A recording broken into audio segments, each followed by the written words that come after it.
right, it's story time. We're reading a book. This story is called The Water of Life. There once was a king who fell very ill. The royal doctors examined him and frowned and shook their heads. They went to the king's 3 sons and said, "Alas, we have given your father our most powerful medicines, but day by day he grows weaker. There is nothing more we can do. Your royal father, we fear, has little time left to live." The 3 sons were saddened by this news, and they went down into the palace garden and wept. Just then, an old man passed by. When he saw the 3 young princes in tears, he stopped to ask, "Young masters, why do you grieve? You are in the flowers of youth, when your voices should ring with laughter. What brings these tears from thy eyes?" They told him their father was so ill that he would most certainly die, for nothing seemed to cure him. Then the old man said, I know of one remedy, and that is the water of life. If he drinks it, he will become well again, but it is hard to find, and the way is filled with danger. The oldest son said, "I will find it." And he went to the sick king. "Father," he said, "I beg you, let me go forth in search of the water of life, for that alone can save you." "No," said the king, "the danger is too great. I would rather die." But the oldest son begged so long that the king at last consented.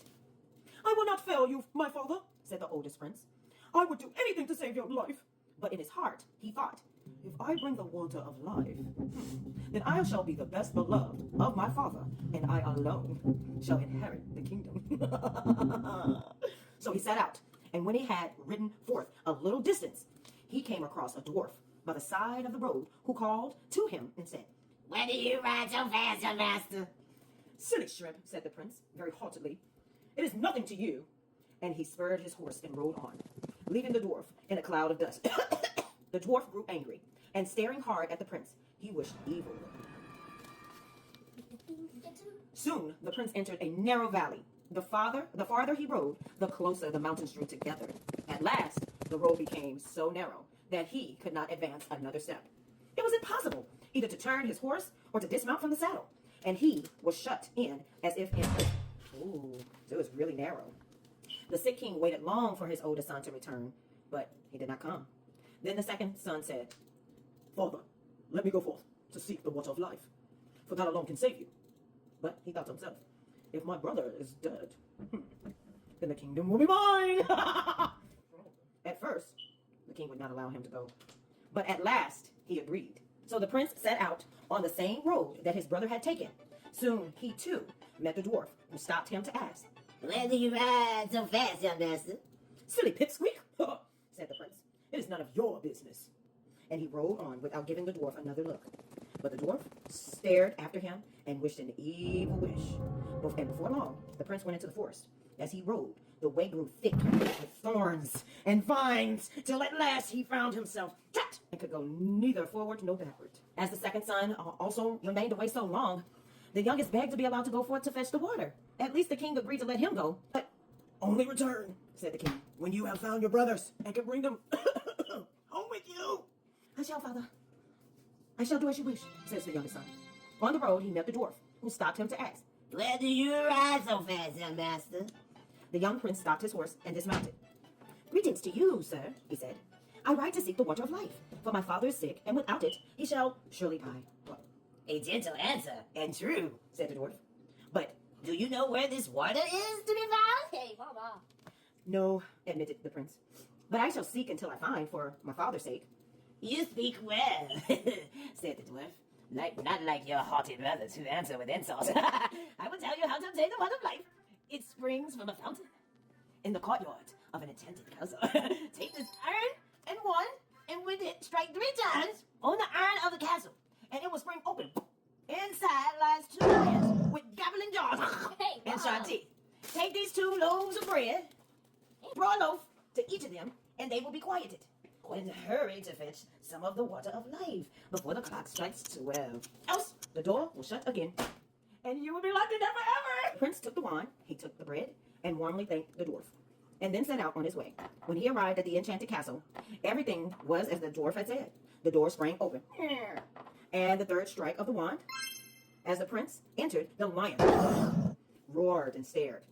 But to each he tossed a loaf of bread. Bloop, bloop, and the beasts lie down to chew like contented kittens. The prince entered the castle and came to a large, splendid hall. There sat a beautiful maiden who rejoiced when she saw him. "Oh, she said, "you shall have the whole kingdom. And if you return in a year, our wedding shall be celebrated. But first, as I know, you must bring the water of life to your father." And she told him where to find the spring, where the water flowed. "It is far," she said, "and you must hurry to draw some of it before the clock strikes 12. The prince thanked her, hurried on until at last he came to the spring. He drew some water in a cup and hasted away. He heard the clock strike a quarter to 12, ding, and ran as fast as he could. Run, Dietrich, run. Just as the clock struck 12, he leaped through the opening, and the iron doors fell with such force that it cut away a piece of his boot. "I have the water of life." Yes, rejoiced the prince. On his homeward, he again passed the dwarf. "Kind dwarf," said the prince, "can you tell me where my two brothers are?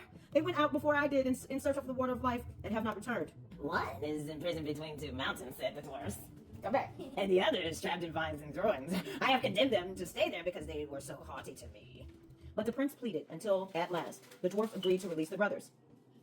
"But," said the dwarf, I warn you, beware of them, for they have bad hearts.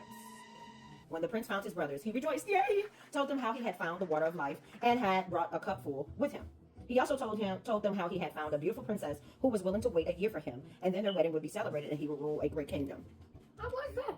A pepper.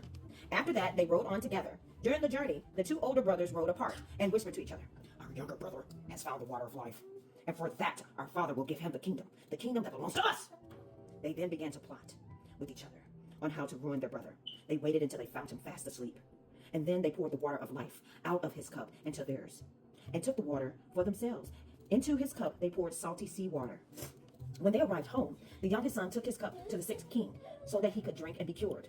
But scarcely had the king drunk a very little bit of salty sea water than he would become still worse than before.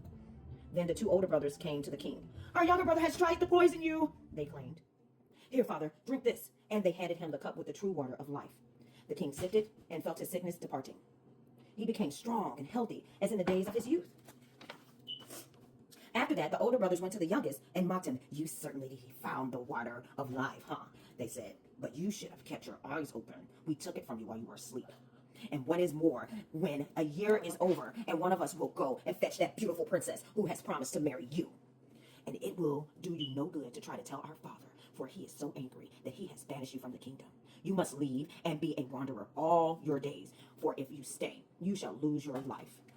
With bitter tears, the prince set off from the palace, thinking that he would never again see his home or his beloved father. And he wandered through the forest and valley, over mountain and plain. The days turned into weeks, and the weeks turned to months, till almost a year had passed. In the meantime, the princess had ordered that a road be made to her castle. This was no ordinary road of stones and gravel, but a road all bright and golden. And the princess told her guards that whomever came riding to her straight up the middle of the road shall be allowed to enter the castle, but whoever rode by the side of the road shall be sent away. Almost a year had passed since the princess met the youngest son. Now the eldest son, the oldest one, decided to go to the princess, claim her for his bride, and take her kingdom for his own. So he rode forth, and when he came near the castle, he saw a splendid gold road. It would be a great shame, he thought, if I were to ride over such a valuable road and lose even one fragment of gold. So he turned his horse and rode just to the right side of the road. But when he came to the door, the guards would not allow him to enter and told him to go away. Soon after this, the second prince set out, and when he came to the golden road, his horse had put one foot on it, and he thought it would be a shame to ride on this valuable road and break off even a piece of it. So he turned his horse and rode just to the left side of the road, and when he reached the door, the guards told him to go away. It was now a year to the day since the youngest prince had left the enchanted castle where he met the princess and found the water of life. And on this day, his wanderings brought him again near the castle. His head was full of thoughts of the princess. So much did he wish to be with her that he walked, and he never noticed the golden road at all. So he walked straight up the middle of the golden road, and when he came to the door, it was open, and the princess received him with joy. "You have returned," she said, "as I trusted you would." And so their wedding was celebrated with great rejoicing. "I have such happiness," said the prince, "that it seems selfish to wish for more. Yet I wish that my father could know of our marriage and share in our joy." "I shall go to him," said the princess. And so she rode to the palace of the king and told him how the oldest brothers had betrayed the youngest and all else that had passed. The old king wished to punish them, but they had fled from the land. They never came back as long as they lived. The end.